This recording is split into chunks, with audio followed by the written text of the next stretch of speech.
Hello everyone, good morning. শুভ সকাল সবাইকে। রাধে রাধে।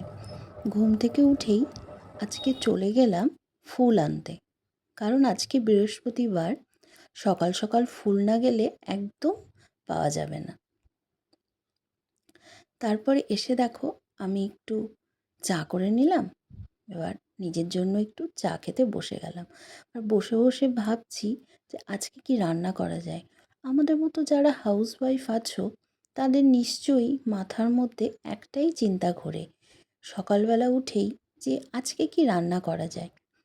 তো দেখো আমি তারপরে বেডরুমে এসে আমাদের বিছানাটা সুন্দর করে পরিষ্কার করে নিলাম। করতে করতেই দেখো বাইরে এমন কালো মেঘ করে এসেছে। দেখো তোমরা দেখলেই বুঝতে পারবে।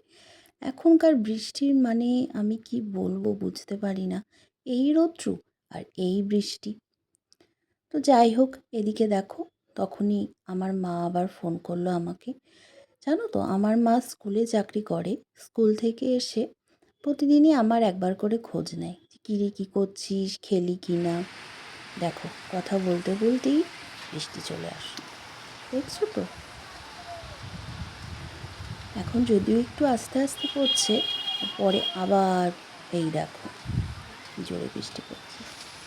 কী করবো বলো, ছাদে জামা কাপড় মেলেও কোনো শান্তি নেই, জানো তো। তো দেখো আমি ব্রেকফাস্টের জন্য আজকে ম্যাগি বের করেছি। এটা কিন্তু ছোট প্যাকেট, বড় প্যাকেট না। তারপর কমপ্লিট হয়ে যাওয়ার পর তারপরে রান্নাটা আজকে সেরে নিলাম, কারণ আজকে বৃহস্পতিবার, খুব তাড়াহুড়ো আছে। আর হ্যাঁ, আমাদের মতো যারা হাউসওয়াইফ আছো তাদের তো এই দুবেলা রান্না করতে করতে একটু ট্যান পড়ে যায়। হ্যালো ফ্রেন্ডস, এই যে দেখো আজকে বৃহস্পতিবারের পুজো সম্পূর্ণ হয়ে গেল। এই যে আমার গুরু বাবা, বাবা মহাদেব, এই যে আমার মা লক্ষ্মী, দেখো। আর এই যে আমার উপরে গোপু সোনা, রাধা গোবিন্দ।